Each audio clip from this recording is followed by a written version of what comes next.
நான் தனியா செய்யல, நான் செய்யற செயல்ல என் கூட இறைவன் இருக்கான் அப்படின்னு உணர்ந்து செய். அப்படியே கடவுளை பார்த்துட்டு மாறிடும் கிடையாது. உனக்கு நோக்கம் ஆல்ரெடி இருக்கு இல்லையா? பாருங்க, நான் வாழ்க்கையில முன்னேறணும் உயரணும்னு உழைச்ச மனுஷங்களுக்கு பேசுறேன்.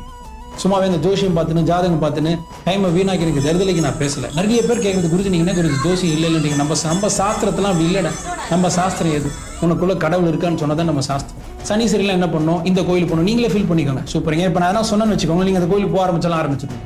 நீங்க கோயிலுக்கு போகக்கூடாதுன்னு சொல்ல, பிரச்சனைக்காக கோயில் போறதே தப்புன்றேன். பிரார்த்தனைக்காக போ, பூஜைக்காக போ, இறைவனை கொண்டாடுறதுக்கு போ.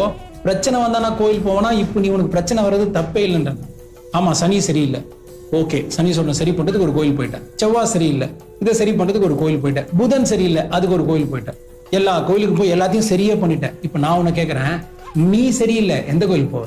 பயம் வரும்போது நீ சரியில்லை, சரி இருந்தாலும் உன் தன்மை இழக்கப்படும். அங்க பயப்படாம இருக்கிறதுக்கு நீ எங்க போனோம்? நீ சரியில்லை, எங்க போனோம்? இறைவன் கிட்ட தான் போனோம். இறைவன்